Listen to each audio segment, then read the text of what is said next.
नमस्कार मित्रांनो, LIC कडून केंद्र सरकारकडून विमा सखी योजना सुरू करण्यात आली आहे। या योजनेअंतर्गत महिलांना प्रत्येक महिन्याला 7,000 रुपये दिले जाणार आहेत। त्यानंतर दुसऱ्या वर्षी प्रति महिना 6,000 रुपये आणि तिसऱ्या वर्षी प्रति महिना 5,000 रुपये दिले जाणार आहेत।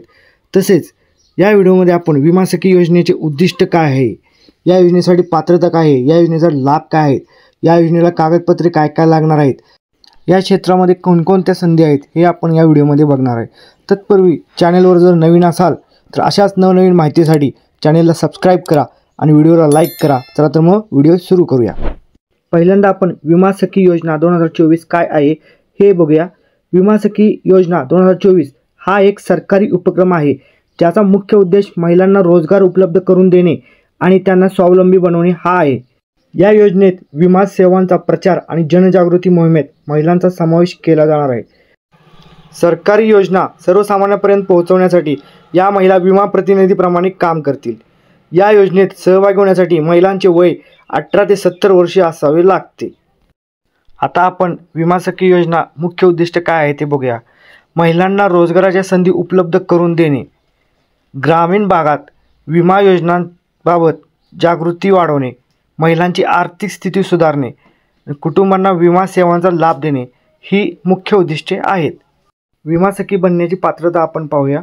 शैक्षणिक पात्रता, महिला अर्जदाराने किमान 10वी उत्तीर्ण केलेली असावी। वयोमर्यादा, महिलेचे वय 18 ते 70 वर्षाच्या दरम्यान असावे। राहण्याचे ठिकाण, अर्जदार महिला योजनेच्या अंमलबजावणी क्षेत्रातील रहिवासी असणे आवश्यक आहे। अनुभव, प्राथमिक स्तरावर सामाजिक कार्य किंवा समूह कार्याचा अनुभव घेणे फायदेशीर ठरेल। डिजिटल ज्ञान, महिलेला स्मार्टफोन आणि इंटरनेट सामान्य ज्ञान असावे। विमा सखी योजनेचे लाभ काय काय ते आपण बघूया। विमा सखी योजनेतून महिलांना अनेक फायदे मिळतील।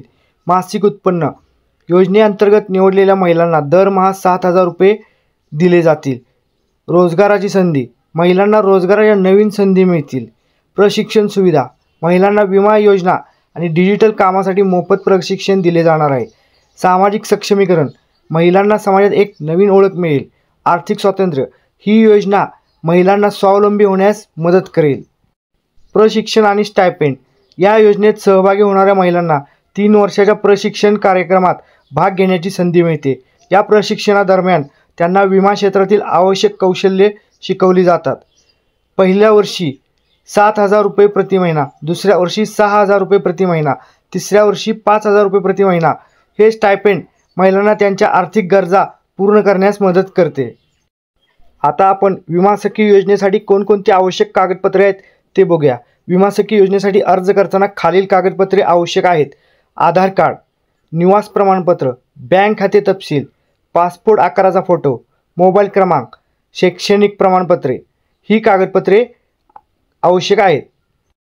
या योजनेमुळे विमा क्षेत्रातील महिलांसाठी काय संधी आहेत, तर या योजनेमुळे महिलांना विमा क्षेत्रात विविध प्रकारच्या कामामध्ये सहभागी होण्याची संधी मिळते। त्यामध्ये विमा विक्री, ग्राहक सेवा आणि विमा उत्पन्नाची माहिती देणे यांचा समावेश आहे। अशा प्रकारे हा थोडक्यात माहिती सांगणारा हा व्हिडिओ आहे। तर मित्रांनो, कसा वाटला हा व्हिडिओ? जर तुम्हाला हा व्हिडिओ आवडला असेल तर चॅनलला सबस्क्राइब करा, व्हिडिओला लाईक करा। धन्यवाद।